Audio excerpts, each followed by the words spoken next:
Ele está no meio de nós. Dominus vobiscum. Et cum spiritu tuo. Sequência Santo Evangelii secundum Lucam. Gloria a tibi, Domine.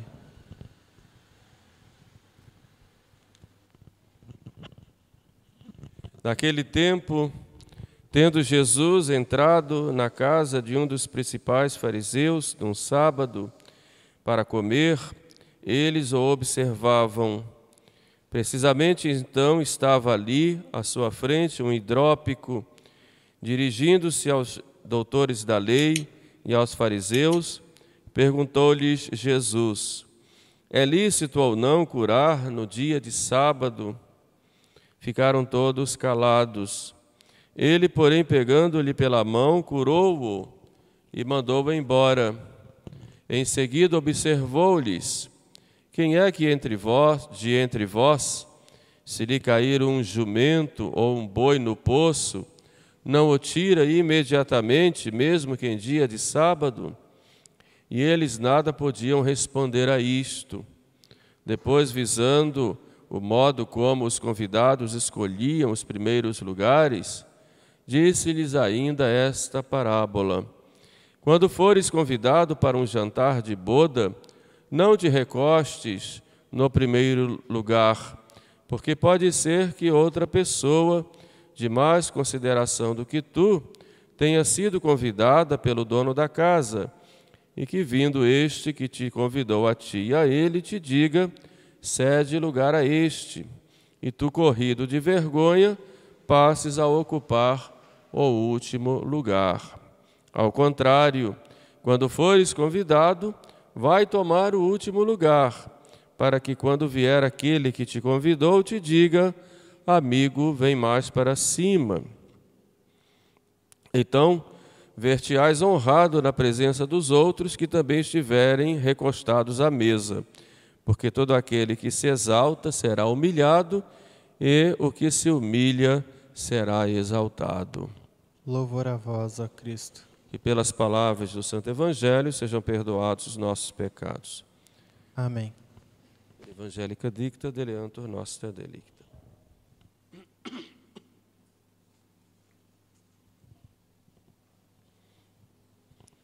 Podem sentar.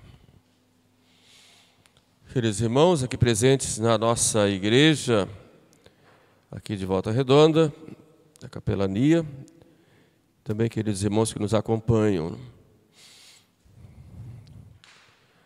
No Evangelho de hoje, Jesus nos coloca alguns pontos à meditação sobre nossa atitude, seja dentro da igreja, seja no mundo, seja com relação aos nossos irmãos. Jesus entra na casa de um fariseu para tomar refeição, todos observavam, aí ele mostra exatamente como a delicadeza dele entrar na casa de aqueles que procuravam pegá-lo nas palavras para condená-lo.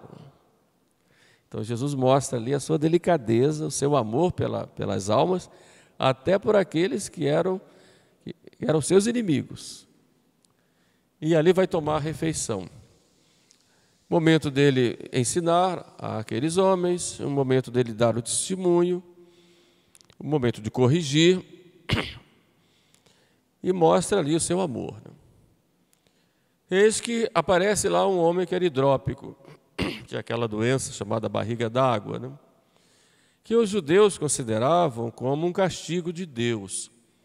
Duas doenças principais eram consideradas como castigo: a lepra e a hidropsia.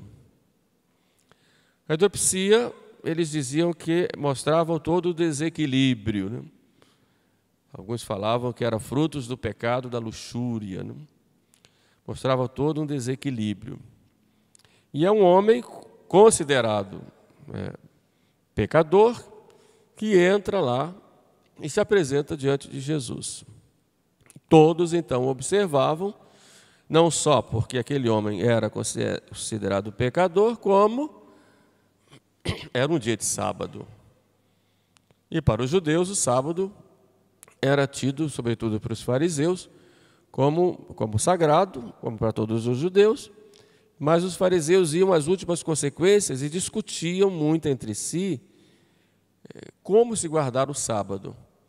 E o sábado se tornava, como tal, uma verdadeira liturgia. Quantos passos podemos dar no sábado? Que tipo de peso que se pode pegar? Até quanto peso? Pode pegar um feixe, pode pegar 2 feixes. Enfim, era coisa assim, muito meticulosa. E realmente discutiam, né? E era um sábado. E Jesus, então, cura aquele homem. E depois coloca para eles uma questão. Vejamos aí 3 pontos que eu gostaria de meditar com vocês hoje. Primeiro,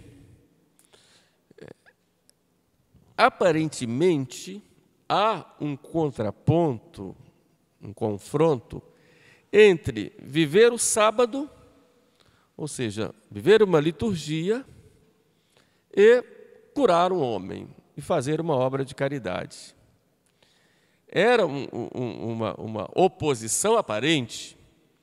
E Jesus questiona os fariseus, perguntando: é lícito ou não curar em dia de sábado?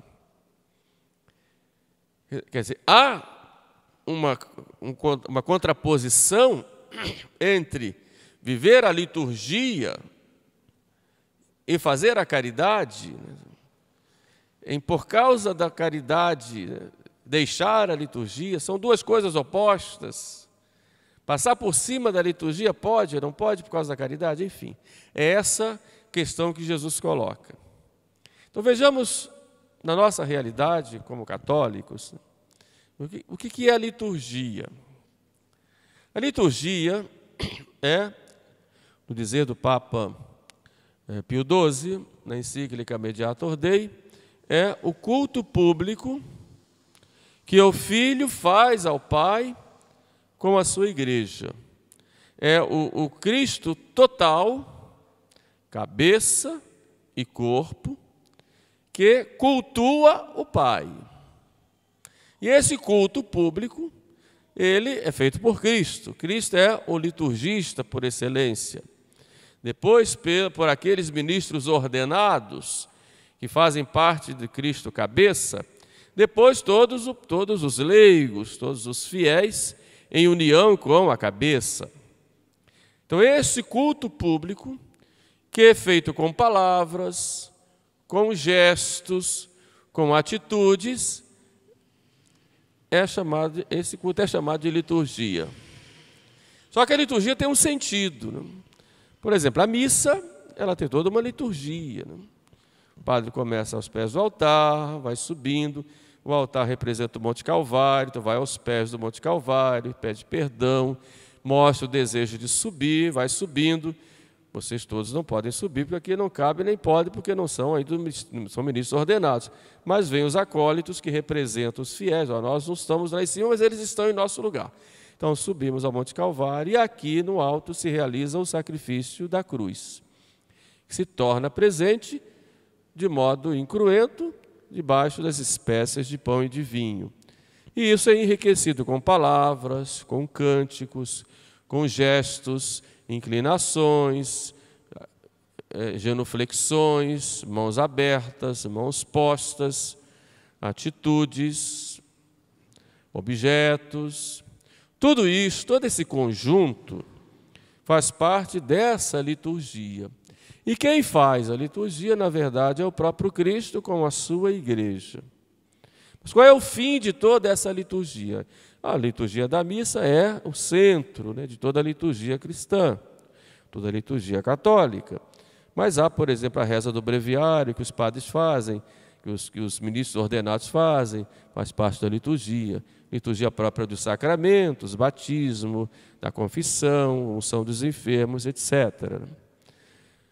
Mas qual é o objetivo da liturgia? Em primeiro lugar, são os próprios fins da missa.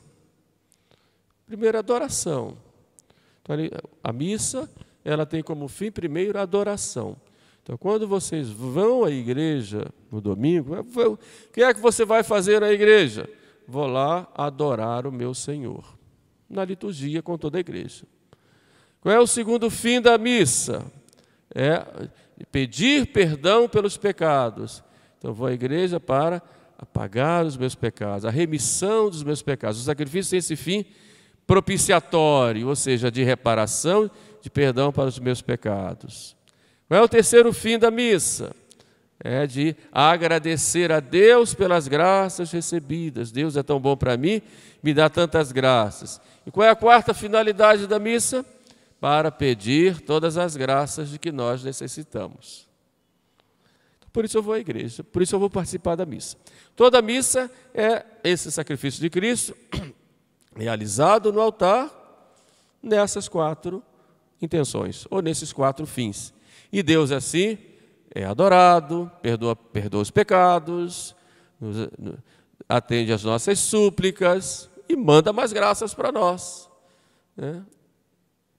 Se torna assim exaltado ou glorificado por nós, pelos dons, pelas graças que Ele nos dá. Tudo isso é liturgia. Isso vai contra a caridade? Claro que não. Porque tudo isso que Jesus Cristo faz é por amor. Então, liturgia e caridade, elas andam juntas. O problema está em que muitas vezes na liturgia nós damos mais ênfase às rubricas, ou seja, aquele modo de realizar a liturgia, do que a caridade. Então nós temos a graça de termos a missa na forma extraordinária, que tem uma riqueza litúrgica de praticamente 2000 anos. Há gestos aqui que o padre faz que vem desde o início da igreja. Além das palavras da consagração, mas os próprios gestos. É uma riqueza litúrgica que a gente tem muito grande aqui. A missa na forma extraordinária, ela prima pelo sagrado, pela sacralidade, pelo silêncio, né? Pela verticalidade. Nós vamos a Deus, Deus vem a nós. Enquanto a missa na forma ordinária, ela prima mais pela coletividade, ou seja, pela participação comunitária. Na forma extraordinária, ela tem mais esse sentido do sagrado. Para nós, é uma graça. Porém, temos que ter o cuidado para não darmos um supervalor ao que é externo e esquecermos o que é o principal, que é o próprio espírito da liturgia, que é esse espírito de caridade, que deve estar em nós, essa caridade, esse amor para com Deus, que vai se expressar no nosso amor para com o próximo. Por isso, Dom Antônio de Castro Maia, foi bispo de Campos e foi o fundador da União Sacerdotal São João Maria Vianney, que se tornou administração apostólica depois, pelo nosso saudoso São João Paulo II, ele dizia que a missa deve preencher a vida do católico. Então, você vai à missa no domingo, aquele próprio espírito da missa, os frutos da missa, a graça da participação na missa, esta caridade que você que te envolve e te enche durante a missa, deve permanecer na sua vida durante a semana, em tudo aquilo que você for fazer, seja em casa, seja no seu trabalho, seja no relacionamento com as pessoas, na sua própria vida pessoal. Tal é o valor que tem a missa, que não é apenas o valor no sentido externo dos gestos que se tem no altar. Eu gosto de ir lá porque a missa é muito bonita, é assim, então, não é só por isso, mas a questão mesmo do próprio sentido da liturgia, de ser este culto de entrega total do Filho ao Pai conosco, e a entrega que o Pai faz do Filho a nós, na Eucaristia, para participar da nossa vida. Então, os judeus tinham esse problema. Para não ofender a liturgia do sábado, eles criticavam Jesus que havia curado no dia de sábado. Eles não entenderam nada. Ele podia passar por cima de uma necessidade de alguém para não ferir a rubrica do sábado. Então nós temos que ter um cuidado para não sermos católicos mais apegados às rubricas, Ou seja, rubrica é o modo que se tem de exercer a liturgia. Não só apegados às rubricas, mais do que o próprio sentido. Então, tenho todo cuidado com a missa, celebração da missa, com toda a liturgia. Muito bem, ótimo. Mas como é a minha vida no meu relacionamento com o próximo? Então, é como se fosse um outro espírito. Espírito de crítica, espírito de revolta. Muitas vezes até revolta contra a própria autoridade. Eu vejo que há tantas pessoas, mesmo na missa da forma extraordinária, e vocês têm contato com muita gente de internet e tudo mais, há certas pessoas, para não dizer grupos, mas certas pessoas que usam a própria liturgia da forma tradicional como meio de contestar a autoridade. E não é esse o sentido. O sentido é outro. Ele não entendeu nada, está igual os judeus lá, não entendeu nada. O sentido é outro. O sentido é realmente essa caridade com Deus e com o próximo. Então você vem à missa, vai, participa da missa direitinho, chega lá de fora, você começa a brigar, maltratar, xingar.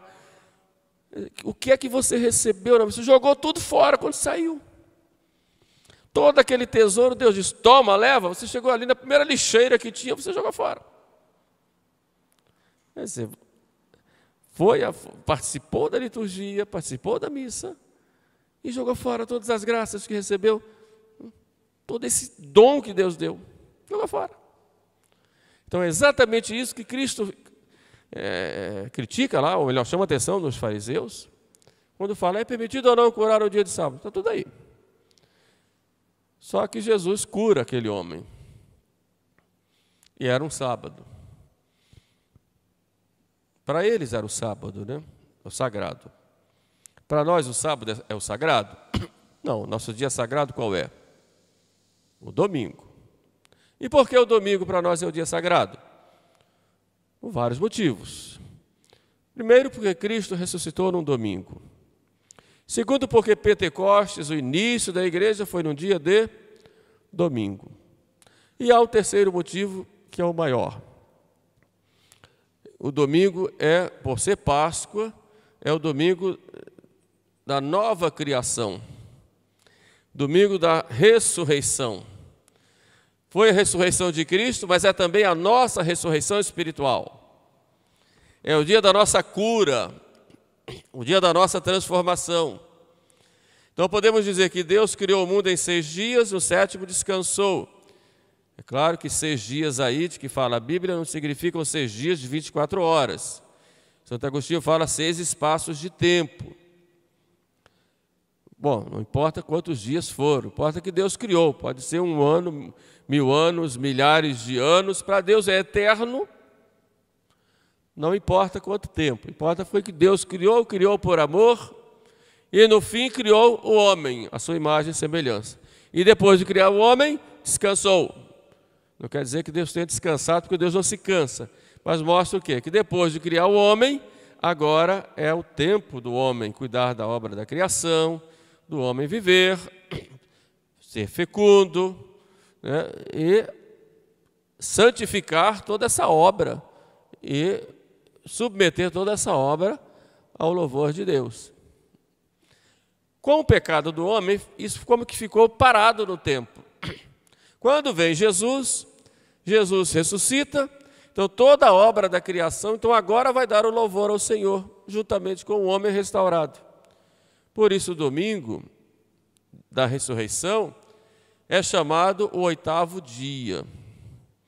Ou seja, Deus criou o mundo, no 7º dia descansou, quer dizer, esse foi o tempo do homem que pecou. Deus agora restaura a humanidade com a ressurreição, morte e ressurreição do seu Filho. Começa uma nova era, uma nova fase, que é a fase da aliança do homem com Deus em Jesus. Chama-se 8º dia. E para renovar esse começo do 8º dia, nós guardamos o domingo. Então o domingo é o início da nova era da criação. É o início do novo tempo, é o início da restauração da humanidade, é o início da transformação do homem, o início da conversão, é o início do homem novo, restaurado por Cristo. Esse é o nosso 8º dia. Por isso, é o início da nova aliança. Nós somos filhos da nova aliança. Por isso, vamos todos os domingos à igreja, para renovarmos esta aliança com Deus. Essa aliança que se torna presente no altar. Então, daí, por ordem de Deus, todo cristão deve guardar o domingo. O que é guardar o domingo? Santificar o domingo, dedicar-se às obras de Deus, descansar, trabalhou a semana inteira, é o dia de descanso, é o dia de procurar conhecer mais a doutrina, dia de fazer alguma obra de caridade, de modo especial, né? Dia da família, é o dia próprio das coisas de Deus e de descanso, de um lazer sadio. A igreja, para nos ajudar na prática do domingo, a igreja fez um mandamento, que é o primeiro mandamento da igreja, que diz: ouvir missa inteira nos domingos e festas de guarda. É o mandamento da igreja. E por que esse mandamento? Exatamente para nos ajudar a cumprir essa ordem de Deus. O guardar o domingo é uma lei divina. O ir à missa aos domingos é uma lei eclesiástica. A lei divina ninguém pode dispensar, dela não. Na lei eclesiástica, a igreja pode dispensar em determinadas situações. Foi por causa disto que alguns bispos, em algumas dioceses, devido à situação de pandemia, dispensou os fiéis dessa obrigação de ir à missa no domingo. Mas não dispensou da guarda do domingo, porque isso é de direito divino. De modo que estão dispensados da missa do domingo até passar essa situação, isso o bispo pode fazer, porque ele na diocese ele tem esse poder legislativo, executivo, administrativo, e o judiciário ele pode dispensar, porque ele é sucessor dos apóstolos, e ele como pastor pode fazer isso. Não da guarda do domingo. Mas é claro, passando essa fase, ele tira a dispensa e a obrigação vai continuar. E o que é importante fazer no domingo é exatamente isso, ter como o dia do Senhor. Se pode ir à missa, hoje está meio restrito devido à questão do número de pessoas nas igrejas, né? Mas, de qualquer forma, você não pode ir no domingo, você vai outro dia na semana e vai receber as graças do mesmo jeito, vai renovar seu compromisso com Deus, mas o domingo você tem que guardar, porque é um dia próprio do Senhor, é o dia da sua cura, é o dia que o Senhor vai pegar a sua hidropsia e vai curar, vai tirar todo esse desequilíbrio e vai curar. Isso é no domingo. Por isso que Cristo dá aquele exemplo de curar aquele homem exatamente no dia de sábado, para nós domingo. Há um terceiro ponto que gostaria de refletir com vocês, com relação à parábola que Jesus conta. E diz: quando vocês forem convidados para um banquete de boda, nota, ele usou a palavra boda, São Lucas coloca isso. Vocês não escolham os primeiros lugares, para que não aconteça que venha o dono da casa e diga para você: amigo, sai daí porque tem uma pessoa mais digna e vai tomar o seu lugar, e você vai passar vergonha diante dos outros. Então escolhe o último lugar para que o dono da casa diga: amigo, vem mais para cima, e você vai ser honrado entre os convivas. E Jesus conclui dizendo: porque todo aquele que se exalta será humilhado, e o que se humilha será exaltado. O que nosso Senhor quer dizer com isso?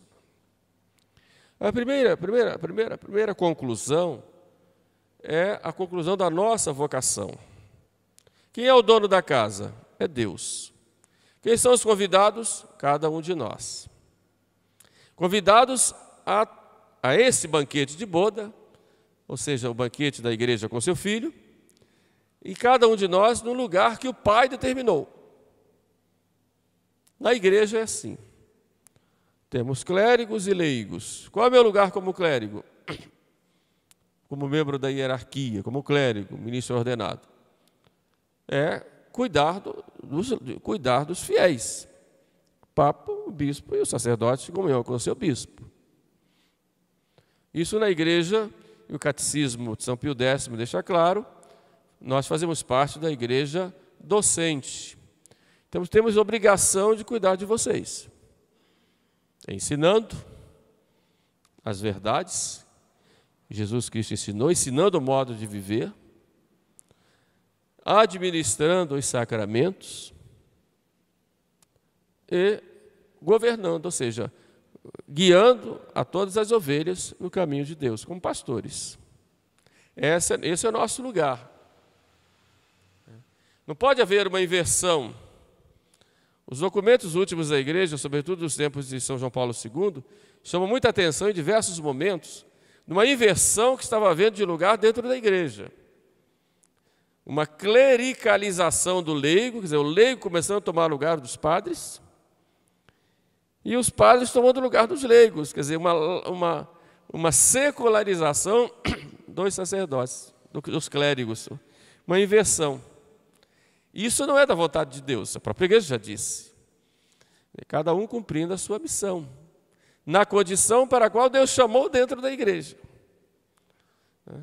Então, a missão do padre, por exemplo, de ensinar, em comunhão com a igreja.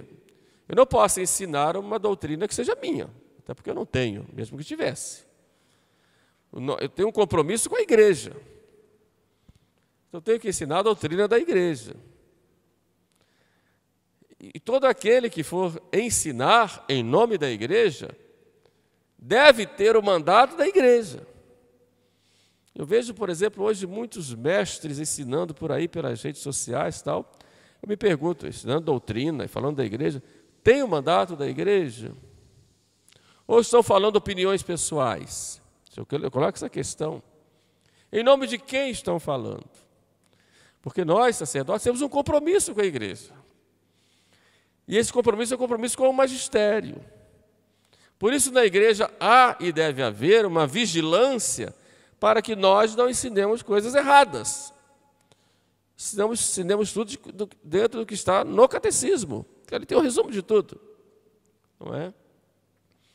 Por isso a igreja condenou vários autores que estavam ensinando coisas erradas nos seminários. Condenou, por exemplo, um moralista chamado Marciano Vidal, que foi o formador de muitos sacerdotes, porque os livros dele foram lidos em muitos e muitos e muitos seminários do mundo inteiro. A igreja condenou lá um livro dele. Condenou, por exemplo, livros do Leonardo Boff, que estavam sendo lidos e sendo usados por professores dentro dos seminários. Condenou por exemplo, uns livros do José Sobrinho, ou Sobrino, um padre chamado Jacques Depuy. Só pegar lá o site da Congregação para a Doutrina da Fé, isso é condenado porque está dizendo que todas as religiões são boas, etc, etc. Isso nos seminários. Por quê? Porque nós temos um compromisso de ensinar não aquilo que nós pensamos na nossa teologia, aquilo que, é claro, o teólogo pode desenvolver no conhecimento da verdade, etc., mas ele deve estar em comunhão e em submissão ao magistério da igreja. Esse é o nosso compromisso. Bom, também tenho que administrar os sacramentos, de acordo com aquilo que a igreja prescreve. Não vou fazer uma igreja particular. Em comunhão com a igreja, tenho que guiar os fiéis no caminho de Deus. Isso é a minha obrigação, isso é o meu lugar ali. Por isso tenho que ensinar e tenho que governar também, dizer, faça isso, faça aquilo, cuidado aqui, cuidado ali. E não posso abdicar em nome de uma falsa ideia de participação democrática e dizer, bom, faço aquilo que vocês quiserem que eu faça. Não. O sacerdote não é um coordenador na paróquia. Ele é pastor. E não pode ficar perguntando para as ovelhas, onde é que nós vamos agora? Pode até pedir opiniões, mas é ele que tem que decidir, vamos ali, e todo mundo tem que ir atrás. Esse é o caminho. E toda obediência é uma obediência racional, até certo ponto, mas ela é fundamentada na fé. Quando nós obedecemos às normas da igreja e obedecemos às autoridades, essa obediência é fundamentada na fé. Se não tem fé, é claro que vai desobedecer. Ou se desobedece porque a fé ainda não está aprofundada, mas a obediência é na fé. Nem sempre a autoridade pode explicar tudo, porque está tomando aquela decisão, não, pelo menos naquele momento. Porque a autoridade ela vê vários pontos e depois diz, faça isso. É claro que diante de Deus vai prestar contas. Esse é o lugar da hierarquia na igreja. Mas há outro lugar, que é o lugar dos fiéis, em geral, dos leigos, de participarem na igreja, de cooperarem na igreja, como corresponsáveis dentro da igreja, para o crescimento da própria igreja. Daí essa cooperação com o ministério ordenado, com a hierarquia. E todos os leigos devem se colocar à disposição para essa cooperação. Por isso o Espírito Santo vai suscitando em todos os lugares grupos, vai suscitando equipes, vai suscitando comunidades, o Espírito Santo vai dando carismas, etc. E o Espírito Santo sopra onde quer, para que haja essa cooperação no fim principal da igreja, que é a salvação das almas, para a edificação da igreja. E com isso vai se cooperando com a hierarquia que tem a obrigação primeira de cuidar da salvação de todos. Por outro lado, os leigos, vocês têm uma missão muito grande, e aqui eu já vou encerrando, é a missão de submeter todas as realidades temporais ao reino de Cristo. Então o Evangelho vai ser colocado no mundo, não é através dos padres e dos bispos, mas através de vocês. Porque os padres e os bispos vão ensinar, vão mostrar. Mas vocês é que vão na vida, é na sua família que você vai viver o Evangelho. Como pai, como mãe, como esposo, esposa. É no seu trabalho, no seu consultório médico, no seu comércio, no seu escritório, na sua sala de aula, na condução, na sua obra, enfim, cada um na missão. Você vai levar os valores do Evangelho ali, os valores do amor, da sinceridade, da honestidade, da pureza, e vai submetendo todas essas realidades ao reinado social de Cristo. Porque o reinado social de Cristo não é uma coisa etérea, é uma coisa concreta. Mas quem concretiza isso na prática são os leigos, são vocês. Quem torna isso palpável são vocês. Em qualquer posto onde esteja, seja lá na presidência da República, seja num congresso, seja em casa. É o leigo que vai fazer isso. E se o clérigo quiser fazer, está trocando de lugar. Vai dar orientação. Mas é na prática das atividades do dia a dia que tudo vai se submeter ao reino de Cristo. Aí sim entra aquilo que nosso Senhor disse, que quem se humilha será exaltado no céu. Quer dizer, sendo humilde, reconhecendo o meu papel, a minha função, minha missão no mundo e na igreja, eu vou viver isto e vou assim, com a graça de Deus, ter a glória do céu. Fora disso, eu vou estar longe do meu lugar para o qual Deus me chamou. Pensamos, pois, a Nossa Senhora, que nos dê a graça de compreendermos bem isso, vivermos bem a caridade, transformarmos a missa numa vivência do dia a dia, na nossa semana, depois procurarmos guardar bem cada domingo como um dia santo, começando dentro de casa, Faça uma coisa própria no domingo, para todas as crianças já aprenderem. Hoje é domingo, é um dia diferente, é o dia do Senhor. O que nós vamos fazer hoje? O dia da nossa alegria, o dia da nossa família. Podendo lá nesse tempo agora, o dia de ir à missa, enfim. E procure, então, perguntar ao nosso Senhor qual é a sua posição no mundo, na igreja, e que missão Ele quer de você, para que você possa colocar em prática. Peçamos a Nossa Senhora essa graça. Louvado seja nosso Senhor Jesus Cristo. Para sempre seja louvado. Vamos agora ficar de pé e professar a nossa fé. Rezemos. Creio em um só